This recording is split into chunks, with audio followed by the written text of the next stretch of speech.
আসসালামু আলাইকুম রহমতুল্লাহ। প্রিয় দর্শক, বিশ্বের চোখ চ্যানেলে সবাইকে স্বাগতম। আজকের আলোচনায় ইরান ও আমেরিকার মধ্যে পাকিস্তানের রাজধানী ইসলামাবাদে অনুষ্ঠিত এক গুরুত্বপূর্ণ কূটনৈতিক বৈঠক, যে বৈঠক শেষ হয়েছে 14 ঘন্টা টানা আলোচনা করে। দুই পরাশক্তি কি নিয়ে বসেছিলেন, কি নিয়ে মতপার্থক্য, আর এই আলোচনা কি আদেও কোনো সুরাহা এনেছে কিনা? প্রিয় দর্শক, এই বিষয় নিয়ে আজকে আলোচনা করব। তো ইসলামাবাদে গেল কয়েকদিন ধরে পৃথিবীর নজর ছিল এক ম্যারাথন কূটনৈতিক বৈঠকের দিকে। এটা একটা বড় একটা বৈঠক ছিল, ম্যারাথন কূটনৈতিক বৈঠকের দিকে। ইরান ও আমেরিকার মধ্যে প্রত্যক্ষ ও পরোক্ষ আলোচনা চলছে পাকিস্তানের মধ্যস্থতায়। প্রিয় দর্শক, আপনারা জানেন যে ইরান ও আমেরিকার মধ্যে প্রত্যক্ষ পরোক্ষ আলোচনা চলছে পাকিস্তানের মধ্যস্থতায়। এক পর্যায়ে মনে হয়েছিল যে আলোচনা ভেস্তে যেতে পারে, কিন্তু শেষ পর্যন্ত তা টেনে টেনে কয়েকদিন বাড়ানো হয় এবং 14 ঘন্টা পর এসে তা শেষ হয়, সমাপ্ত হয়।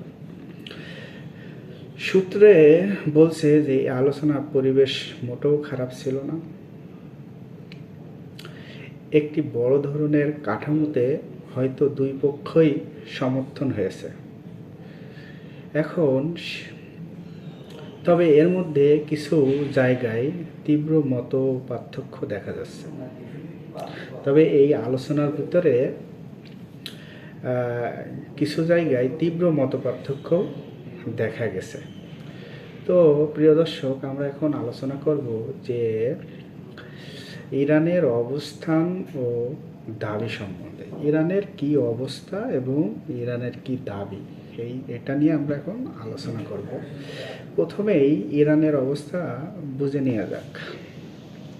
ইরান এই আলোচনায় এসে বেশ কয়েকটি কঠিন শর্ত নিয়ে আলোচনায় গেছে। প্রথম শর্ত বলি, তারা যুদ্ধে তাদের সাময়িক সাফল্য, যাকে তারা বলে মিলিটারি গেইন, তাদের সাফল্যের প্রধান একটা দিক হলো মিলিটারি গেইন, সেটা যেন ক্ষুণ্ণ না হয়, সেটা রক্ষা করতে চায়। ইরান মনে করে যে তারা তাদের নৌবাহিনী, বিমান বাহিনী ও প্রতিরক্ষা ব্যবস্থা নিয়ে যুদ্ধে টিকে থাকার যে দৃষ্টান্ত দেখিয়েছে, সেটা যে আলোচনার টেবিলে যাতে হারিয়ে না যায়। প্রিয় দর্শক, এখানে বলা হয়েছে যে ইরান নৌবাহিনী, বিমান বাহিনী ও প্রতিরক্ষা ব্যবস্থায় যেভাবে যুদ্ধে টিকে থেকে দৃষ্টান্ত দেখিয়েছেন, সেটা যেন আলোচনার টেবিলে নষ্ট না হয়। প্রিয় দর্শক, আমরা এখন দ্বিতীয় শর্ত নিয়ে আলোচনা করব। দ্বিতীয় হলো লেবাননের যুদ্ধবিরতি। হ্যাঁ, শুনতে অবাক লাগলেও ইরান সরাসরি দাবি জানিয়েছে ইরানের যুদ্ধবিরতি বিষয়টি যেন এই আলোচনার অংশ হয়। প্রিয় দর্শক, এই আলোচনার যে ইরান জানিয়েছে যে এই যুদ্ধবিরতিতে প্রধান অংশ হলো লেবাননের যুদ্ধবিরতি। ইরান আসলে পুরো অঞ্চলের স্থিতিশীলতা নিয়ে ভাবছে। ইরান কি বলছে যে এই মধ্যপ্রাচ্যের পুরো অঞ্চল যাতে ইরানের স্থিতিশীলতা বজায় থাকে, সেটা নিয়ে ভাবছে। তারা শুধু নিজের সীমার মধ্যে সীমাবদ্ধতা না রেখে থেকে লেবানন, গাজা, সিরিয়ার মতো জায়গায় ইসরায়েলের অভিযান বন্ধর কথা বলছে।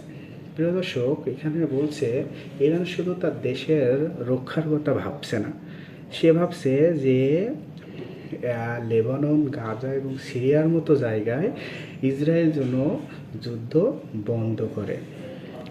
এবং তৃতীয় 3 নাম্বারটা, নিজেদের অবরুদ্ধ সম্পদ মুক্তিকরণ। অর্থাৎ ইরানের যে সম্পদ আগে আমেরিকা যুক্তরাষ্ট্র এবং ইউরোপীয় কান্ট্রি যেভাবে জব্দ করছিল, সেই সম্পদগুলোকে কী করতে হবে? মুক্তকরণ করতে হবে। ইরানের তহবিলে অনেক আগে থেকে বিভিন্ন অবরুদ্ধ, তারা চায় সেই সম্পদ যেন ছাড়া পায়। ইরান চায় যে তাদের আগের যে সম্পদ ছিল সেই সম্পদ যেন অবরুদ্ধ থেকে ছাড়া পায়। অন্যদিকে তৃতীয় অংশ হচ্ছে আমেরিকার অবস্থান ও কৌশলগত। তাই আমেরিকা এই যুদ্ধে অবস্থান ও কৌশল, কী অবস্থান এবং কৌশল নিয়েছে, আমরা সেই বিষয়ে একটু আলোচনা করব। অন্যদিকে আমেরিকা কি বলছে? আমেরিকার প্রেসিডেন্ট ডোনাল্ড ট্রাম্প বরাবরই বলছেন যে তিনি যুদ্ধ জিতে গেছেন। আমেরিকার প্রেসিডেন্ট ডোনাল্ড ট্রাম্প বরাবরই বলছেন যে তিনি এই যুদ্ধে জিতে গেছেন। দাবি করেছেন ইরানের নৌবাহিনী, আকাশ প্রতিরক্ষা ব্যবস্থা ধ্বংস করে দেওয়া হয়েছে। আমেরিকা এই ম্যাক্সিমাম লিস্ট পজিশনে আছেন। আমেরিকা দাবি করছে যে ম্যাক্সিমাম লিস্ট পজিশনে আছে। অর্থাৎ প্রিয় দর্শক, আপনারা জানেন যে ম্যাক্সিমাম লিস্ট পজিশন হচ্ছে চরম দাবি কম দেয়া বা বেশি নেয়া, আপোষহীন মানসিকতা। অর্থাৎ ম্যাক্সিমাম লিস্ট পজিশন শব্দের অর্থ আপনারা জানেন, তারপরেও একটু বলি যে এটা হচ্ছে চরম দাবি, কম দেয়া, বেশি নেয়া এবং আপোষহীন মানসিকতা। প্রিয় দর্শক, আমেরিকার ভিতরে এই জিনিসটা পাওয়া যায়। আসলে বলাই ধারণা করা হচ্ছে যে তারা ইরানের উপর চাপ প্রয়োগ করতে চায় যাতে ইরান তাদের সব দাবি মানে।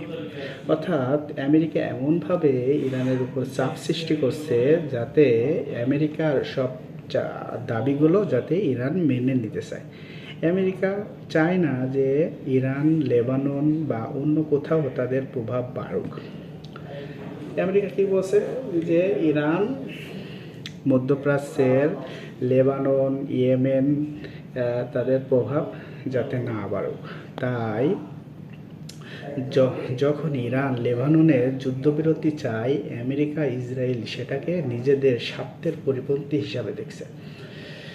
অর্থাৎ ইরান যখন লেবাননে যুদ্ধবিরতি চায়, তখন আমেরিকা ও ইসরায়েল সেটিকে নিজেদের স্বার্থের পরিপন্থী হিসাবে দেখছে। বিশেষ করে ইসরায়েল তো এই আলোচনায় সবচেয়ে বড় বাধা। অর্থাৎ প্রিয় দর্শক, আপনারা এই যে ইসলামাবাদের যে যুদ্ধবিরতি আমেরিকা এবং ইরানের ভিতরে যে একটা ম্যারাথন যুদ্ধ বিরতির আলোচনা হচ্ছে, এই আলোচনায় ইসরায়েল প্রথম থেকেই বাধা সৃষ্টি করছে। প্রিয় দর্শক, এখন নতুন নতুন আপডেট খবর পেতে আমাদের চ্যানেলে চোখ রাখুন। বিশ্বের চোখ চ্যানেলে চোখ রাখুন। ধন্যবাদ।